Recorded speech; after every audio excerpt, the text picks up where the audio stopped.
Good evening, everybody. Welcome to this week's edition of Podcast Name Deferred. I'm your host, Seven. With me, I have my right hand, when the lotion's Careful. right, that is, anyway, Craig. Good, Erika isn't good with us. evening. She just had to step up for a second. Oh, man. It's good to have you, buddy. How's your week going? It's going slow, man. Slow. It has definitely been a weird week for me, too. And I'm like, work-wise, it's like everything's like a lot better than what I was dealing with, but at the same time, like it's just been a weird week. Yeah. It's man, but there's a lot of good things that we're going to talk about tonight. We have what's up, Gene? We've got some great stuff to talk tonight. What's up, Key? Including a rule that they are going to be testing, or that they are now testing in the Florida Atlantic Single A League, and then question that I posed to Erika and Craig in our host chat that I want to get your guys' opinions on, and then we're going to talk about some stuff going on around the league. Man, Key, you know what? I think we're right there with you today. Yep, right with you, Key. Yeah. Hey, Jory, thank you for joining us. We appreciate you. Ben, thank you. I appreciate you. I'm not taking my shirt off. Take your shirt. I've known that guy for years, and I've liked him for about half of it. All right, so the first thing I want to talk about, this was kind of weird when I saw this, because I don't understand the direction that the league is looking at with this, and so I'm hoping that with your experience, you can provide some insight. So they are now testing a rule in the Florida Atlantic Single A League where they're testing a challenge system for check swings, and kind of like something similar to the system for like the ball and strike challenges that's going to become in that same Hawkeye system. They're using that to look at challenges on check swing calls, and with this test, the way that they have it set is the marker is the bat going past the baseline. Well, first base for right-handed hitter, for left-handed hitters, and third base for right, whatever the appropriate. I can never remember. Is this really something? Is the check swing decisions? Is that really something that's been difficult for the umpires to get right? No, it's a stupid idea. I mean, it's got Rob Manfred written all over it, and it's stupid. Because now one of the things is, like, when I learned about this, one of the first things that I learned is I was like doing research on it, because it didn't make sense to me why this would even be something that we're talking about right now. But there's not even really an actual definition of what a check swing is in Major League Baseball. Well, it used to be if you broke the plane, if you broke your wrist, right? That was a swing. That's what I was taught. But they see. I see it called now in games. Like there was a call earlier in the Red Sox Mets game where Bregman, it looked like he had checked up, but they said that he had went, and they were agreeing that he went, and his wrist hadn't broken. The bat was still. It wasn't even all the way forward yet. It wasn't even like all the way forward yet or anything. So like, I felt like that wasn't that. That was a check swing to me from the way that I was taught. But there's nothing specifically in the rules. So do we look at this as that's what the league is looking at now? That's what they consider it when you're checking with the umpire at first or at third, whatever is appropriate. Is that what they're supposed to? Is that what they're told to look at? Does it go past the baseline? Like, is that what they've decided and just didn't put it in the rules? How much you want to bet that the umpires have had no input in this whatsoever? I'm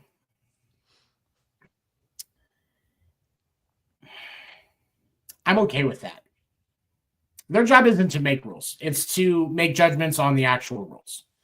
Exactly, but this is a stupid idea. It's a very stupid idea.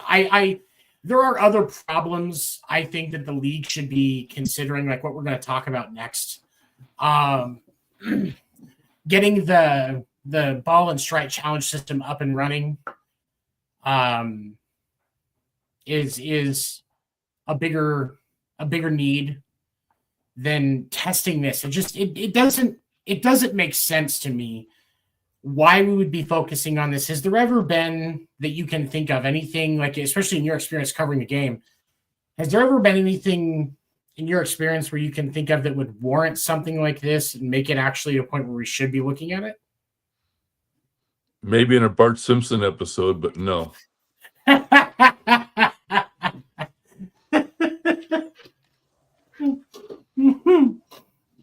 I love The Simpsons. No, but I just, okay. So I'm not wrong then that this is just Robert Manfred. Like, it almost feels like, you know how when you ask a politician, are you going to fix something?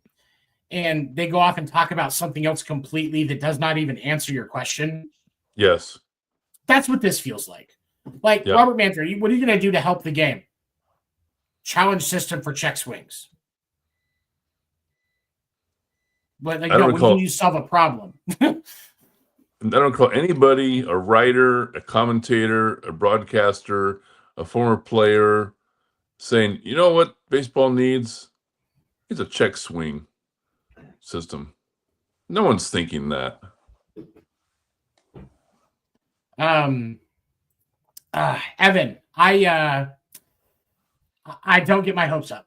I'm so done with Tanner Houck right now. Like, they could just send him back down to AAA at this point. Like, I don't care. That dude couldn't locate a snowflake in a blizzard.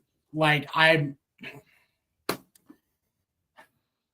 don't even get me started on Tanner Houck right now. I'm so freaking angry with that. Like, dude, your one job as a pitcher, Tanner Houck, is to locate the damn ball. Speed is not required, despite what some people think. Like, Greg Maddux made a living throwing 88 to 92. Yep. Locate the damn ball. Yep. That was same thing. Yeah. And Eckersley had, what, 2 pitches? Yeah. Like, yeah. I mean, don't get me wrong. Dennis Eckersley had a legendary mustache. Like, just supremely legendary. I wish I could have been in the presence of Dennis Eckersley's mustache. But like, it's not and this is, I think this is one of the things that this is the true reason I think that we're seeing more injuries in pitchers now than we ever have. And it's because of the focus on velocity and the frequency at which it is used. Randy Johnson. I'm going to use Randy Johnson as a prime example, the big unit. One of the pitchers from my childhood that was really one of the guys that started to get known for being able to get a fastball and hit 100, 101 miles an hour. And absolutely dismantling that stacked Yankees lineup in the 2001 World Series. And you knew he had that heat. But most of the time, from Randy Johnson, you still saw 94 to 96 from his fastball. But like 3 or 4 times an outing, you would see that gas fly by, that bird-destroying gas. Once he established the fear in the batter, he already won. Exactly. He already won. And you really didn't start to see him use that gas like consistently until like June. Yeah.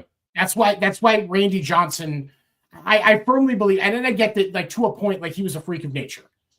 Like, and I don't mean that in a disrespectful, he was just a human freak of nature because he did things that the human body is not designed to do. Right. But he also used his velocity effectively. Yeah. And I think that was far more of a skill than he got credit for. Yeah. Because he could have smoked batters for the first 5 innings, just throwing 98, 100, 101, 102 the whole time. But Major League Baseball players can hit fastballs 100 miles an hour. They can hit them. Yeah. So changing speeds but establishing the fear factor, throwing high and inside over 100 miles an hour at someone's head or at their shoulders, and then establishing that that's my side of the plate until I decide otherwise. Gibson was great at that too. That's my side of the plate. until I decide I want their side of the plate. Oh, Bob Gibson, yeah. And he was such a special pitcher too. I've seen some videos of him, and he just knew how to throw it. All right, there we go. Okay, we've got Erika with us now. So before we move on to our next topic, Erika, I wanted to get your input. They are testing the use of a challenge system for check swings in the one of the Florida single A leagues. Do you think this is something that is enough of a problem that the league should be looking at this right now? I think it's stupid. That's our girl. Yeah, that's okay. Well, all right. At least we're all in agreement. Like I think it's stupid. There's no point to it. Like I don't know. I don't know. I just don't think there's a point to it. I think it's a waste of time. Yep. We have umps there. We have enough people there. There's no, and we're getting ready to switch to fucking robots anyways, right? So why do we need to have that? It's stupid. Yep. Now, I hate saying it though. If you go back and I guess devil's advocate kind of at the same time, but look at the situation with Walker Buehler last night. Well, and that's actually, so that this kind of leads into what I want to talk about next. So because the ball and strike challenge system, if that was in place this season, what happened last night with Walker Buehler and Alex Cora would not have happened, because all they would have had to do was challenge the pitch. Oh, nope, it was a strike. The ump goes, hey guys, my bad, that's a strike. And we're right on to the next thing. And Boston's bullpen doesn't get absolutely decimated or run through the ringer last night, because Boston won last night and they won the first 2 games in the Mets series. They did lose today 5-1. But this kind of leads into my next topic and the question that I'd ask you guys in the chat. And for those of you that are watching, I definitely want to see your input in the comments as well. Let me see. Okay, I would be surprised if Aroldis Chapman goes to his career without Tommy John surgery. Then again, this is his 16th season, and he's only been on the IL for 1 day on the IL with a sore left elbow and a month on the IL, another time with rotator cuff soreness. He is one that I'm surprised with how much he throws, but he only throws like night before last, he threw 6 pitches in his outing. Last night it was 7. 14 pitches in 2 days. If you're throwing 101, 103, whatever, you've got plenty of time to recover at that point because you're not doing it a lot.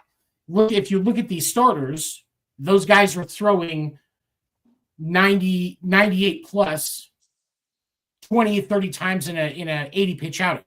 It shouldn't be that frequent. You shouldn't be throwing your heaviest pitches, your strongest gas more than 5 times in an outing if you're throwing 80 to 100 pitches. But don't discount in the bullpen. He's probably throwing another 20 pitches before he even hits the mound. Yeah, and that's one of the things that they were talking about tonight on the Red Sox broadcast is because they were wondering if he was going to be available. And it's because he's going to throw 20, 25 pitches, and then you get another 10 when he gets out to the mound to warm up out on the mound before the first batter. So he's not throwing a lot in game. And I would think that he's not, unless Andrew Bailey is that bad of a pitching coach, he's not throwing full gas for even out of so you figure 25 in the dugout, 10 out on the mound, 35 pitches to warm up. There's no way he's throwing full gas for more than 5 of those, I would hope. No, and his adrenaline is not even 5 to 10. When I was warming up pitchers. Go ahead. Yeah. Well, and in the bullpen, there's no adrenaline. He's just throwing to get his focus. He's throwing to tag the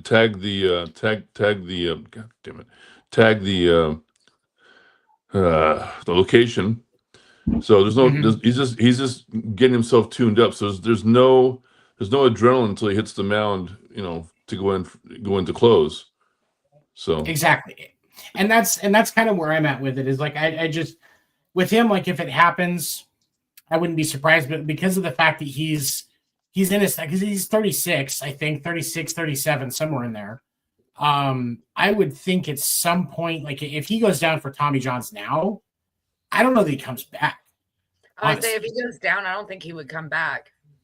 Because you're looking at a solid year of recovery because they've got recovery down, but you're still looking a year before he can start ramping up. That's it. So it's still easily 16 to 17 months. He'd be 38 or 39 years old when he came back. So yeah, exactly. Like that's at that point. Like, and that's the thing is like because I love what he does, even though I was a big fan of him thumbing his nose at the Yankees last season because they were being dicks to him. I'm a big fan of that. Mainly just because I hate the Yankees, but I mean that part doesn't matter. But the dude knows how to throw, so I hope that he stays healthy because he's huge for Boston right now. Yeah, we got Liam Hendricks. He can switch into a closing role if we need to, but I'd much rather have Liam Hendricks in the middle because he can throw more. And so I feel like it's almost a waste to have him, only throwing 10 pitches a game 3 nights a week. Like I feel like they can get more out of him. All right, so this does kind of lead us into our next topic because this was a question that my son and I were having a discussion last night when the situation went down with Walker Buehler getting ejected and Alex Cora getting ejected in the 3rd inning.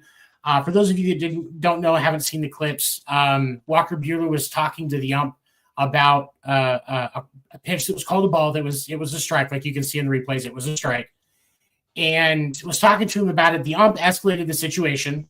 It's very clear that the ump escalated the situation, took off his max and walked out front, started yelling at him. And at that point, it was only a matter of seconds, and Walker Buehler was ejected. Cora came out. He got ejected. And Walker Buehler was actually looking good, much better than when he had come out before off of the IL. So I was a little frustrated about that. I was frustrated about the ump escalating the situation. But one of the things that my son and I were talking about was there is, like, in the NBA, like if you're beaking too much at a ref or, talking trash too much to the other side, like on their bench or, causing problems with fans, stuff like that, like you can get teed up, you can get a technical foul. And I think that Major League Baseball needs that level of punishment before we see players get ejected. Agreed. Because and here's the first thing. Nobody cares if the umpires are offended anymore. Literally nobody. So we have to get over this thing where umpires can't be criticized. Umpires should be criticized just as much as every player that's on the field, every coach that's in the dugout.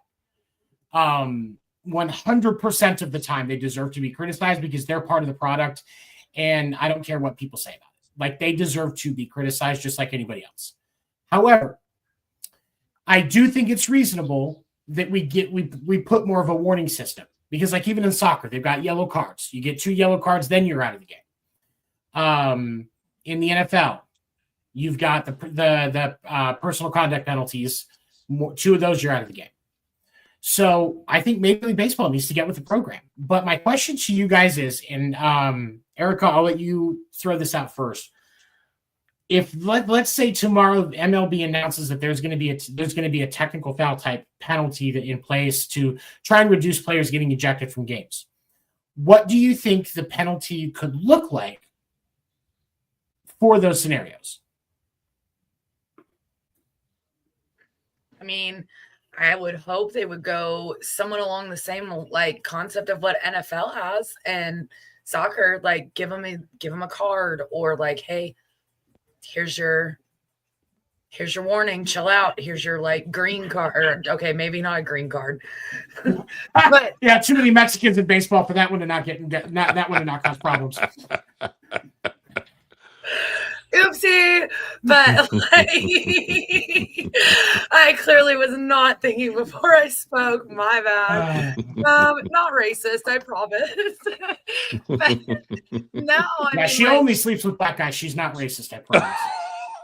Okay, Trevor Bauer's not black, and he's black from the waist down, so that counts. Okay, touche. Where's my bucket? Damn it. Where's my bucket?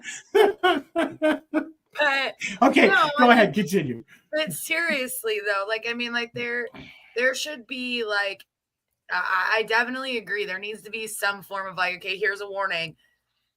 Now you're out. Now you're gone. Because, Bueller is very expressive. I mean,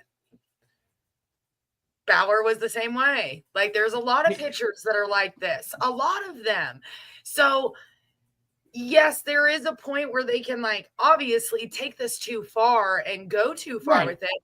But it could, I mean, could Bueller have, like, not, you know, said, fuck you? Yes. I mean, he could have. But adrenaline, heat of the moment.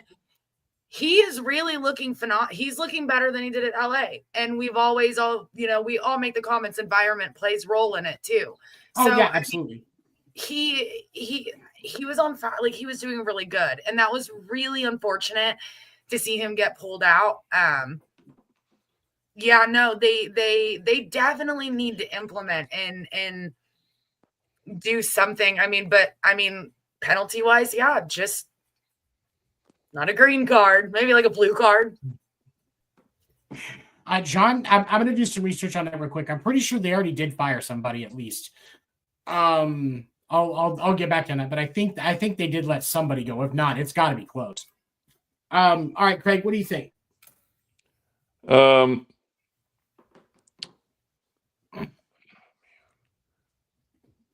Our friend Al Clark, longtime umpire, which we'll get on the show. I will get him on the show. The magic words for him was you can say anything except directed towards him as in you. Mm-hmm. So saying "fuck you," that was the magic word. Bye bye. And there's no green, pink, blue, red card for that. That's the magic word in the umpire language. So Craig is now saying, sorry, I didn't mean to cut you off. So what Craig is saying is we need a rainbow card so that nobody's discriminated. No, I'm just being exaggeration as far as, but that's the magic word. If you put "you" with whatever you're saying to the umpire, then that's directed at him. That's an automatic ejection. If you don't say "you," you can say pretty much any. Well, for him, it was like as long as they didn't say "you" as in to him, he let him go off and spout and burn out. But once they said "you," that was the magic word. Not tolerable. You're gone. Yeah. Now I will say this. Like because I can understand because there's a couple of sides of something like this. Like, you want to make sure, like, there should be some level of respect for the refs, the umpires, whatever. Like, I get that. You don't just want to be a complete dick to him the whole time, except for Scott Foster. Fuck that guy. But maybe Angel Hernandez too. Angel's gone. He retired. He retired. He's not my problem. Well, like in the umpire last night that was umpiring the Red Sox and Mets game, that dude looked like an albino Goomba, but he still deserves a modicum of respect. So and this is why I think that this foul gives us the ability to keep control of the situation while still taking into the account that the fans didn't come to see Bernardino pitch 2 innings last night and the Red Sox Mets game to end with only 2 runs. Exactly. The fans didn't come to see the bench coach for the Red Sox coaching the game. Right. The fans came to see Alex Cora lead the Red Sox against the Mets. Yep. So we're literally hamstringing the product here, and I think that another barrier is appropriate. And miss me with this crap about the game hasn't needed it. The game needed it. Those nutsacks just didn't want to give up any power. Yeah. And so here's my thing. If we're going to add a technical foul level infraction and punishment in baseball, personally, the way that I think it should go is you have, if it's an offensive player, a batter or a base runner that commits the infraction, and we're going to say it like that, that can cause the batter to get a strike, which obviously could include, making it to where a strikeout, the batter's out, or just flat out giving it out. Depending on if you want to make it as a severe of an infraction as possible, having an out, getting an out added onto what you're doing, especially in a game that could be tough, that could be heavy. And, and that's why I think like a strike or something would be more appropriate. Because like in The NBA, it's a free throw. So a strike or something like that might be appropriate. And then the inverse, if it's the defense, the pitcher, the fielders, whatever, that's where you're looking at a ball or a runner gets a base, something like that, something small that's still going to get the attention of the team to make sure everybody understands, hey, keep your ball in check. While at the same time, maintaining the ability to keep players on the field, because that's what the fans are paying to see. What do you guys think? I mean, I can agree on both of them. I think those would, be like really good ways to handle the situation. Especially on the offensive side. Those could be game changing right there. Like for the game play, so it may, I definitely can agree with that. Greg? I'm mulling it over. I thought I smelled something burning. In my head, I'm picturing Billy Martin, and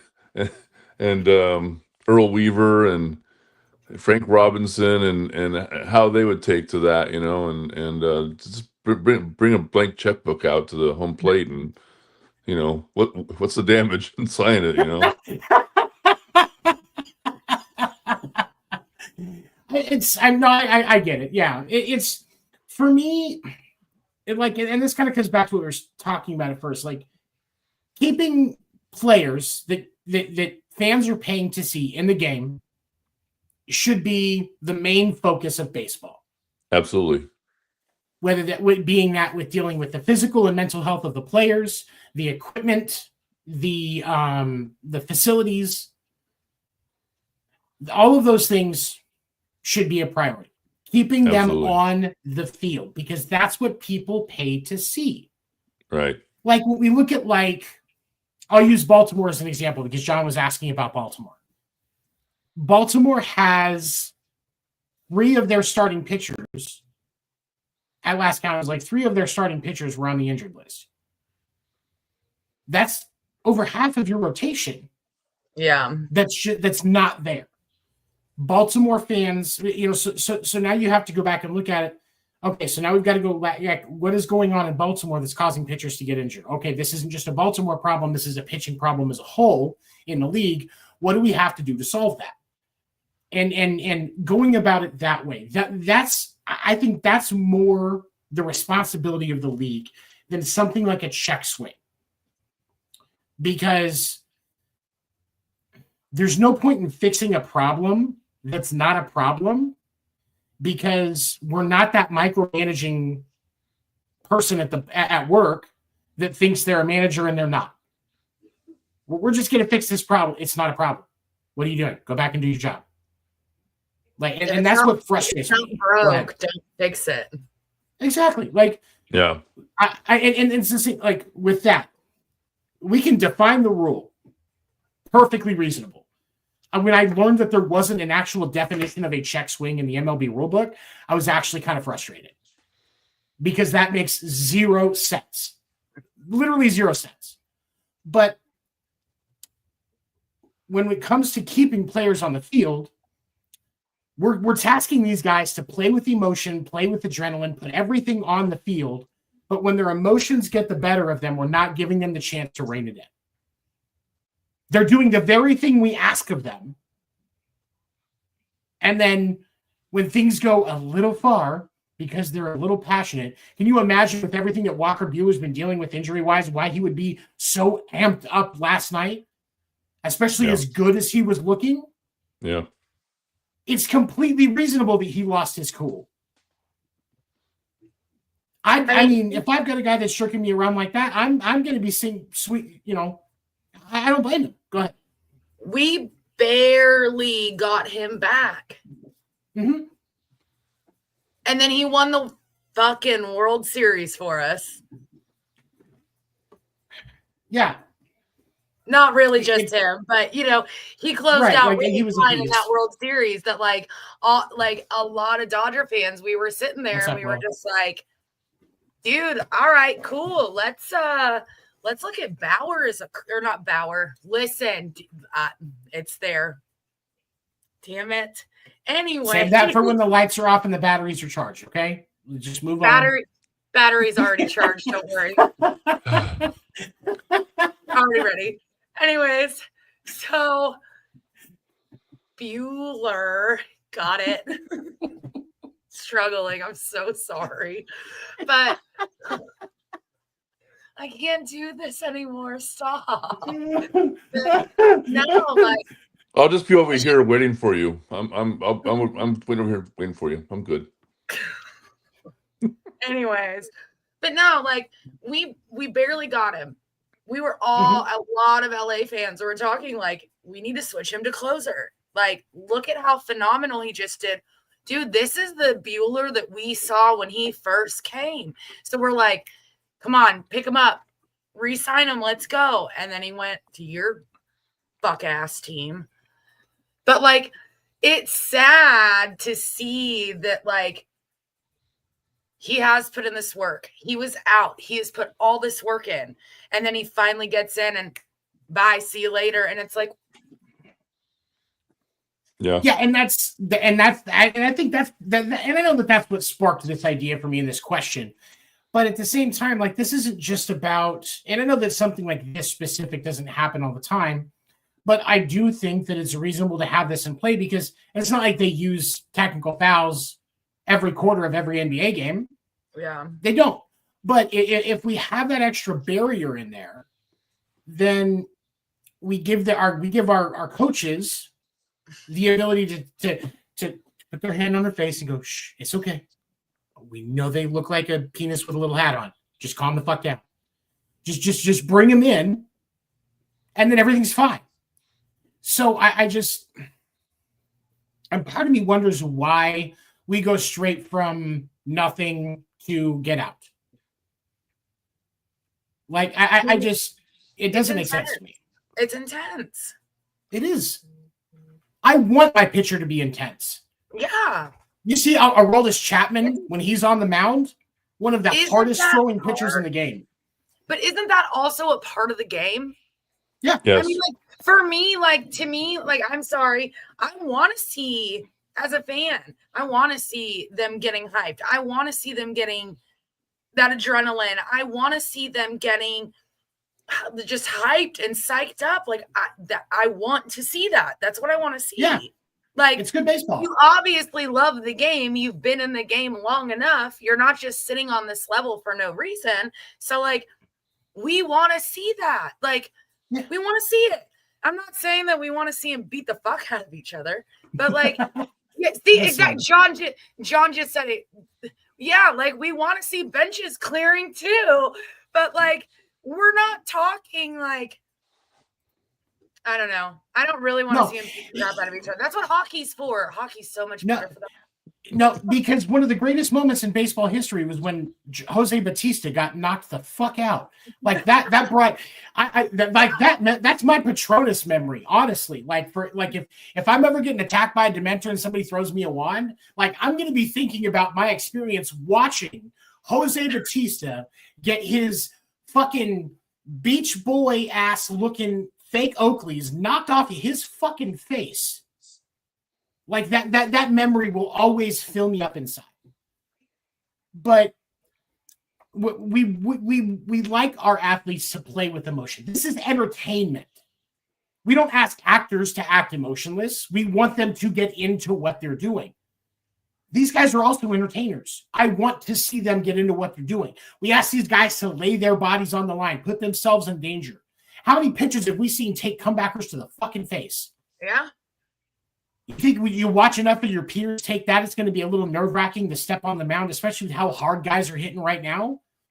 Especially in a series with the Mets and the Red Sox, that have some of the hardest hitters in the leagues on both sides of the plate. Yeah. In both dugouts. But you're going to sit there and say, oh, that's just too much? It doesn't make sense to me. It just doesn't make sense to me that there's not another barrier. Because just a simple, hey, nope, we're going to tee up. That's a ball. That's a strike. That's a runner takes a base, whatever's appropriate for the situation or whatever the rule that they decide. It's a perfectly reasonable step. Because, and I'm going to say this, umpires have too much power. Yeah. I understand that their job is difficult. And I'm not taking that away from them. If you really don't believe that an umpire's job is difficult, there are plenty of videos from a helmet cam of an umpire as they're trying to judge balls and strikes going 85 plus miles an hour. Their job is hard.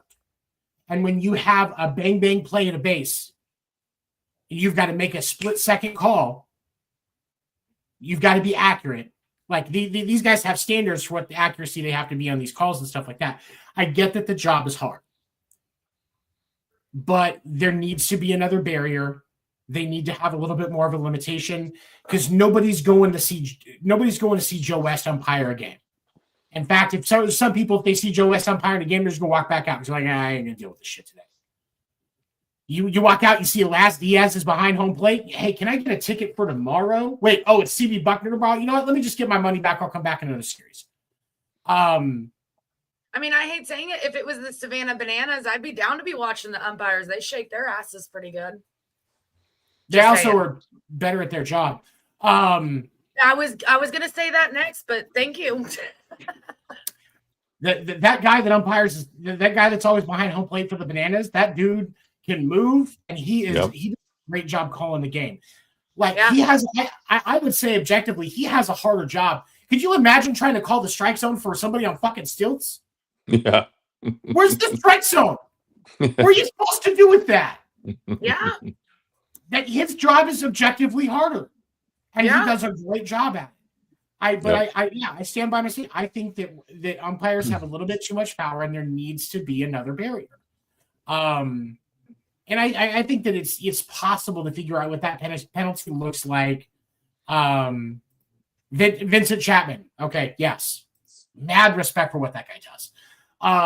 But I think there needs to be that extra barrier. It gives the umpire a chance to calm down. Because like last night, with the guy that was behind home plate last night, I looked at the scorecard this morning.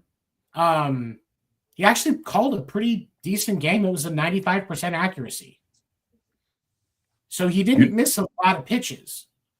You just proved your own point when you said that guy who behind the home plate. Nobody gives an F. Exactly. Who he is.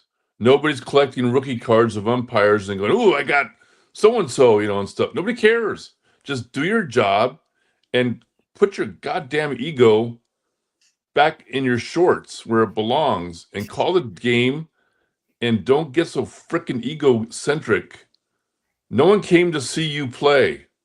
Yep. No one came to see you umpire. Yeah. Nobody cares. You're not even there to play. You're there to call the game. Just do your damn job and stand there where you need to and call it. It's not hard. Like I get that nobody's going to an MLB game to see if they can get Las Diaz to sign their 1-of-1 rookie card. Yeah. Like that's not a thing. It's not a thing. But yeah, the barrier needs to be there. And I think that it's perfectly reasonable to consider, but we're going to worry about getting a check swing call rather than something that actually keeps players on the field. Because I think that's baseball under Robert Manfred. I think today's umpires are terrible because they have quick fuses and they're out there with their ego. I mean, you talk to older umpires, like from the 60s and 70s, well, even the 80s. They had a slower fuse. They got how hard the game is and the pressure that the players are under. And they didn't have any ego. They knew no one was there to see them. Yeah. They were there to do their job and to do it well. And, if they weren't noticed, they did a great job. Yeah. These guys are getting noticed and put on YouTube and everything. They're doing a terrible job. The job of the modern day umpire not being done as well as it should is why like the scorecards Twitter account exist. If umpires were doing their jobs and just calling the game the best that they can and not having such a short fuse, nobody would be like, oh, he had a 99% accuracy last night. That's his job. Who cares? Right? Someone from on high from New York City needs to come down and have a one-on-one with all the umpires and say, knock this shit off. You're fucking with the game. You're fucking with the players. Knock it off. Drop your egos. Umpire the game. That's it. No, and I think that you're right, because it will, and honestly, I think that there is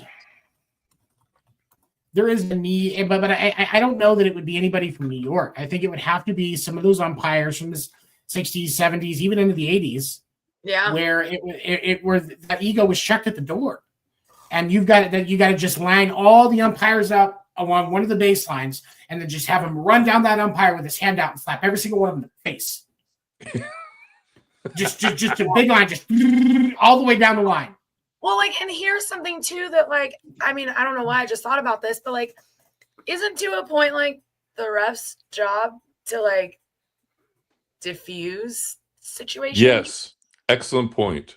So why did we get so heated with Bueller? Yeah, and that's excellent my thing point. Is like, and that barrier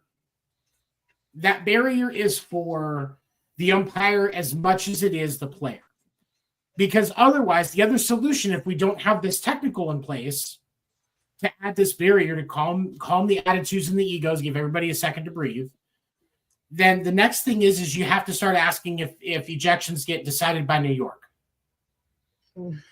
And since New York can't even call some replays correct, like what Damien's talking about, do we really want to put that on New York too? Because they're watching 10 games at once. Yeah, no. So that's why I come back to the tech level penalty, because it shouldn't just be up to the umpire going, well, this guy's pissing me off that I don't want to see him. Get out of here. I mean, and kind of to a point, it just seems like, again, Bueller was not right for saying fuck you, because, again, like Craig said, like, that's where the no-no was. You said you. Yeah. So, like, he should not have said fuck you, but, like, the ref should have been able to like contain himself enough to be like, hey, let's chill for a second. If you don't, I'm about to throw you out. Like, there was not there. Like, I don't even feel like technically like there should be like the card thrown or whatever the fuck it is that like happens. You know what I mean? Like, in my mind, it should kind of just be like a given that like, hey, let's chill out, because to me, that's like part of their job is to keep people chill in that kind of a situation. No, and you're on for that, but like, I mean, I don't know. I love Bueller, so I mean, like, I'm no matter what jersey he's wearing, I'm always gonna be for him. You know, like he's amazing. Like, I really liked him. It was always Bueller's day off in LA, but you know, he's doing something now for you guys. But I mean, I don't know. I mean, like, it's so hard to like say something, because it's like you're like on like a quadruple bladed sword, like trying to answer this question, because it's like, oh, well, you could do this aspect, but then we got to take into consideration this aspect. But then this is really what we want to see from the players. But you know, so it's like, and this is why I think the barrier should exist, is because there are the more things that you leave up to official interpretation, the bigger gap you're going to see between interpretations. And that's why I like the idea of the barrier, because then if you have that piece there, that extra, that tech, and even the rule of two of them and you're out of the game is I think more than reasonable. And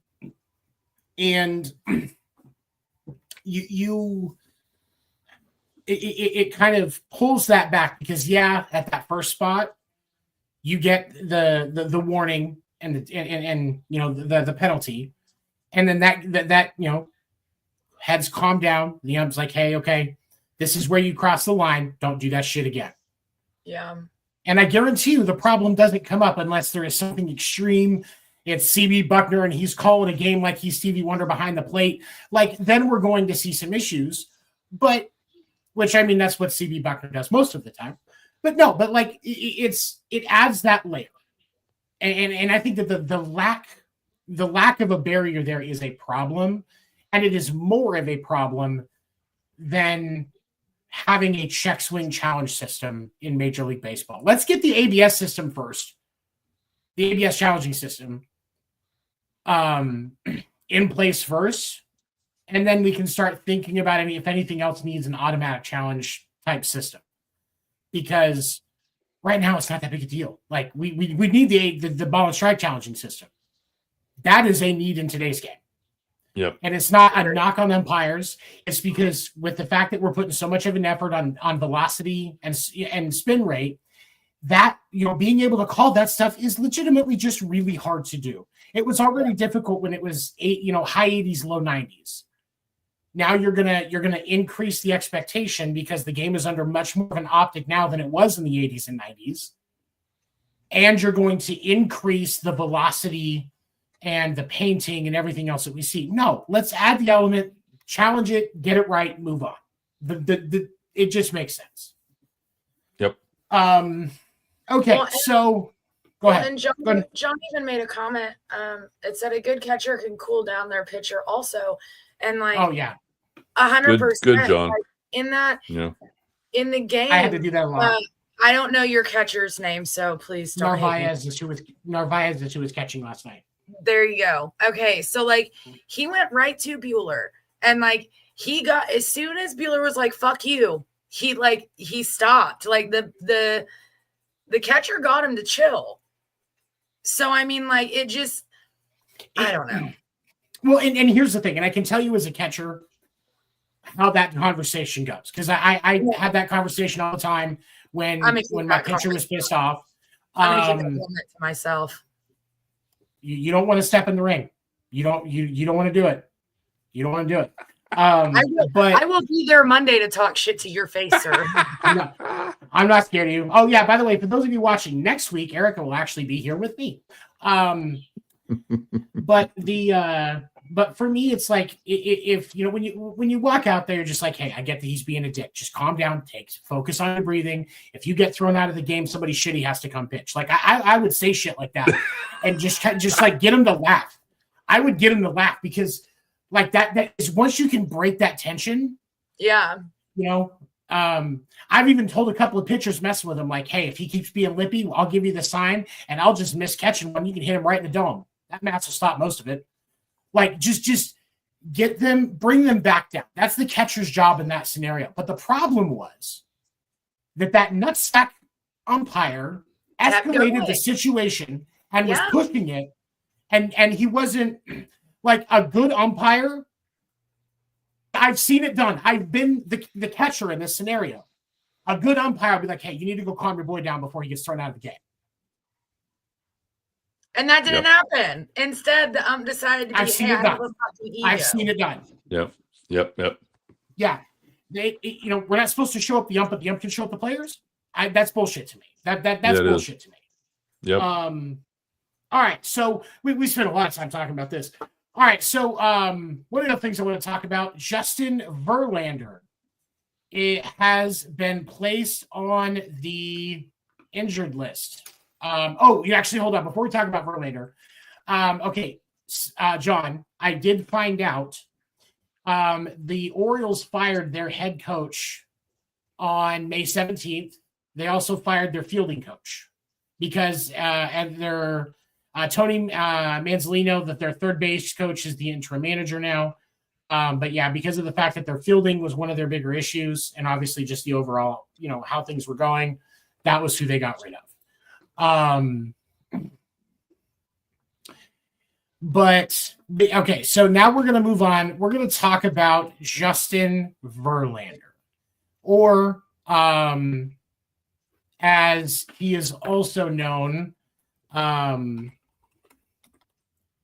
I can't remember. I know I feel like I'm an idiot because I can't remember who his. It is Kate Upton. Okay, Justin Verlander or Mr. Kate Upton, as he is also known. The Giants have put him on the IL because he's got a mild pec strain. And my question to you guys is this: how much time does Verlander have left? He's already, was he 40? 42. Sorry, he's already 42. Listen, I'm really shocked that when he farts, there's not cobwebs that come out because of how old he is. No, I'm serious. Like he should have already been done. Like it's kind of impressive, but vertigo. Justin Vertigo. But like, I don't know. I feel like I'm really shocked that he's just now. Is this his first time on the IL this year? Yeah, this is his first time because he's pitched. That's very shocking. Okay, so check this out. This season so far, he's pitched in 10 games for the Giants. He has an ERA of 4.33. His WHIP is 1.4. He's 0-3 as far as his win-loss record is concerned. So like, and it's definitely even down from what he did last year with the Astros. So yeah, he did. Yeah, John, that's to say he struggled with injuries, his shoulder and his neck, and had a career worst ERA. And it looks like it's actually going to be worse this year because right now his ERA for this season is actually worse than it was no, it's not quite worse than it was last year. I'm sorry, because last year he finished with a 5.48 ERA. But I would not surprise me if he ended up worse off, if he, and how long has he got left? Like, how does he still have an arm attached? That's my question. As much as he's been throwing. Yeah, I'm really mind blown that he's honestly still in the league playing. At 42 as a pitcher, that's unheard of. Craig, can you think of anybody else? No, not right now. But he also has had terrible run support when he's pitched. Yeah, he really has. I mean, he's been left, just with dead bats. I mean, it's. Well, and the Giants have been kind of up and down with that this year. I mean, they're only a game and a half behind the Dodgers, so they're not doing too bad. Right. But the Giants have struggled at the plate some this year at times. They haven't been, they haven't found the consistency that they should have with that lineup. Their bullpen is saving their ass. Yeah. I mean, they've got they had 10 wins. Things. Their bullpen got 10 wins with just a 1-run lead. So that's insane. The bullpen's doing really good. I wish that Boston had the bullpen that San Francisco has, because we'd probably be in a much better position than we are right now. And because that's honestly Boston's struggles is the bullpen, and to some extent our starting pitching. That's why I think there's Red Sox fans saying that it might be time for Andrew Bailey to go. And if things don't clean up, I wouldn't be surprised if it happens, honestly. But yeah, we'll see what happens. Okay, so does Justin Verlander make it to the end of the season? Yes. Is he still a starter at the end of the season? His paycheck says yes. The Giants. That was not the question, Craig. If I'm the Giants, your ass is out there. I'm sorry. You're pitching. If you're healthy, you're pitching, and we're just going to ride you to the end. Just until the wheels fall off. He's not going to get. He's not going to get 300 wins. He's not going to get anywhere near that. That ship has sailed. Justin Verlander is more fragile than KD and LeBron's ball spot.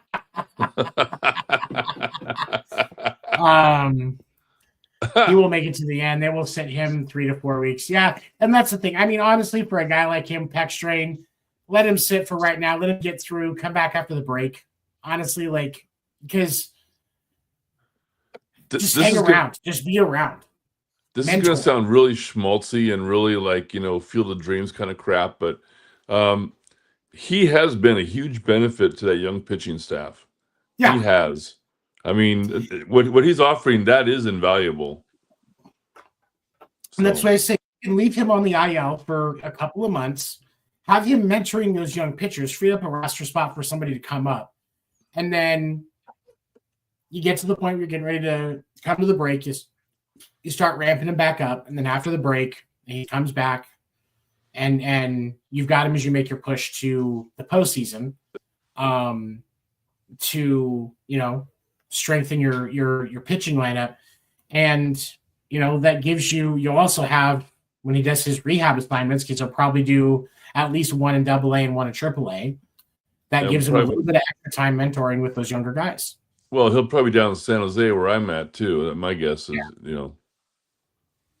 And so that's where I just really, they should absolutely sit him at least a month, maybe 2. Wait, if he doesn't come back before the break, I don't think it's that big of a deal. You can bring up a young pitcher, get him some experience. Verlander can be right there to mentor him. Because, obviously he won't travel on the road games, but when they're at home, he'll be there. This is what you need to be working on. This is how you hold the ball right. Fix your wind up like this. And that gives him a chance to start working into a coaching role because he knows the game. I have a feeling if he wanted to, he'd be a great coach. Yeah. And our farm system is loaded for pitching, unlike the Dodgers. Exactly. Unlike Boston's as well. Might try to pick that farm system apart this year. I'm not complimenting shit about your Giants because the last time I did, I had black fucking voodoo magic happen in my house. Fuck you.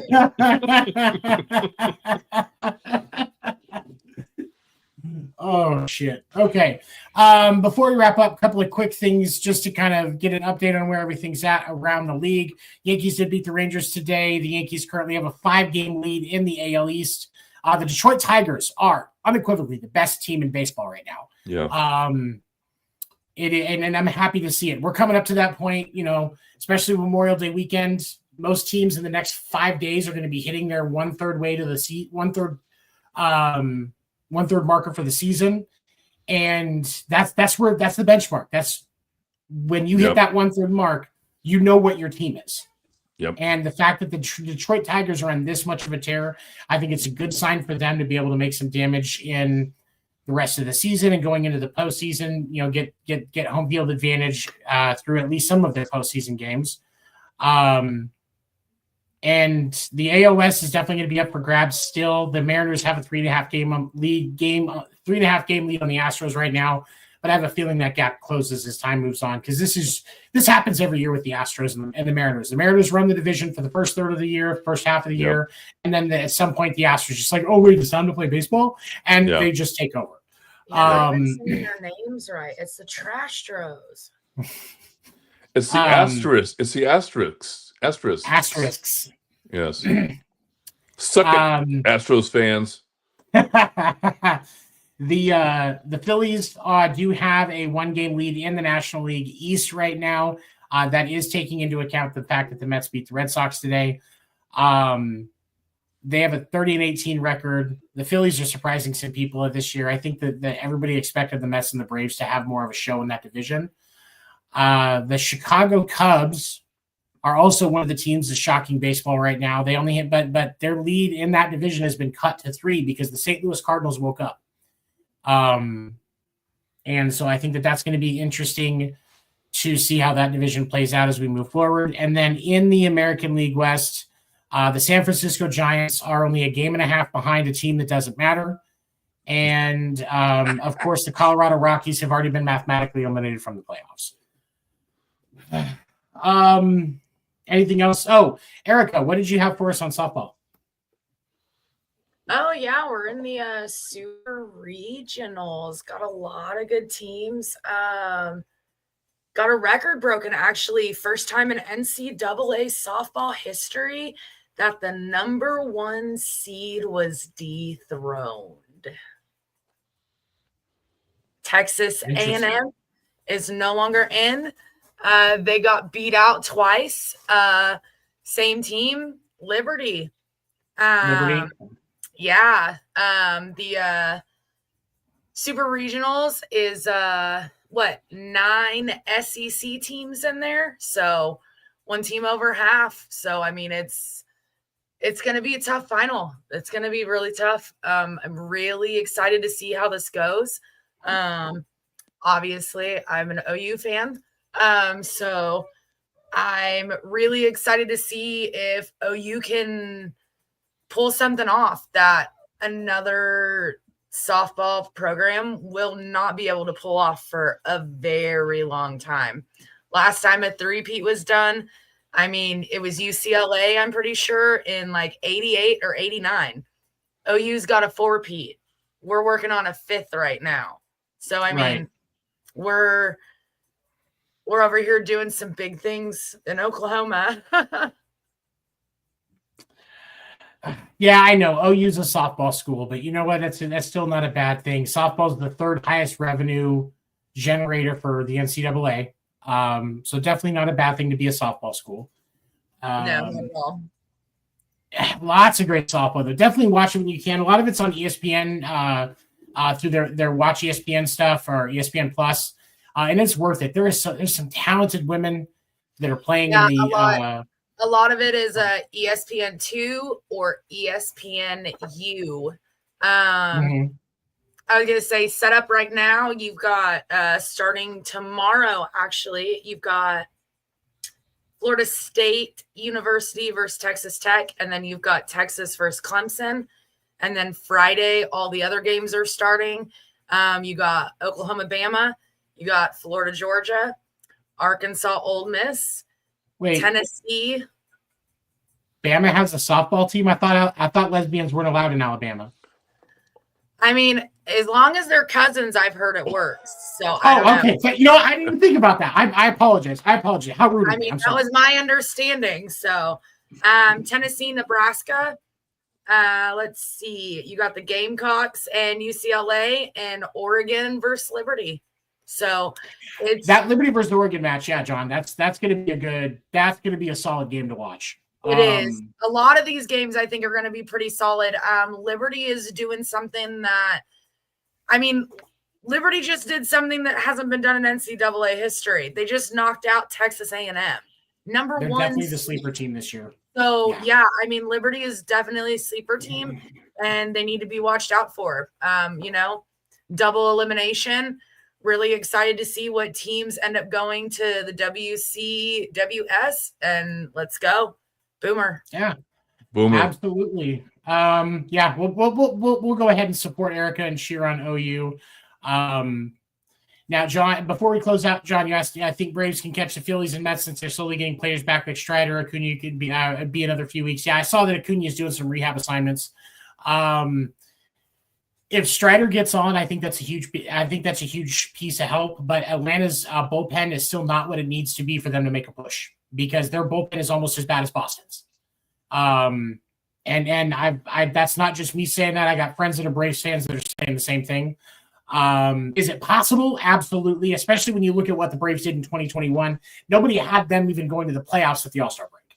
Yeah. So is it possible? Absolutely. But they need to work that they've got to make some trades. They got to get some guys brought up, whatever they need to do to fix that before they're just, it's going to be another rebuilding year.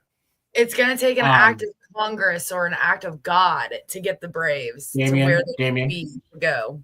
We do not besmirch the name of our Lord and Savior Eminem in this household. Go to your room. You are grounded. No. We like Eminem here. What is wrong with you? I'm just kidding. And honestly, and so John, what you're talking about, because I know he's talking about Verlander with this, because I know I've seen him talk about the fact he said he missed home. He likes in the Northeast. I don't hate it, but at the same time, I think if they sign him, it's going to be a minor league contract because he's going to be a player coach. And he's going to be helping those young guys get ready to go. And that's going to be the start of him working his way into coaching to eventually, I would say within 10 years, he is a pitching coach somewhere for a major team. He'll start working in the minors just like anybody else would. But within 10 years, he's a pitching coach for a major league team. And I would expect it to be the Astros or maybe Detroit is another one, because I know he spent the first, 12 years of his career in Detroit, and then the last 15 years of his career with the Astros before he went to the Giants this year. So it's I don't, and I see, like you said, he knows the game, so I don't think he'd be a bad coach. But we'll see. All right, guys. Before we wrap up, we did also want to offer up our condolences. We're all sports fans. First, offer up our condolences to the family of Jim Irsay. They announced his passing this afternoon. He had been at the owner meetings and made votes today. He was a part of the vote for the tush push, went to his hotel, took a nap, and passed away in his sleep. So our thoughts and prayers are with the Irsay family and friends and the Colts players as they mourn a loss. But catch me tomorrow morning, MLB Morning Minute. That'll be on the podcast name Deferred social media page, as well as the Wire to Wire Sports Network Facebook page, and my TikTok at FGD, and then 7 spelled out SEVEN. Usually my goal is by 10 Central to have it up, but I got kid, wife, dogs, job, so we'll see what happens. But usually most days I get it up. Big thank you to Wire Sports for allowing us to have this show be a part of the network and get us more people to watch what we do and joke and laugh with us and talk some baseball. Wire Sports, we appreciate you. And everybody watching, we appreciate you for hanging out with us. We'll see you next week right here on Podcast Name Deferred. Have a great night.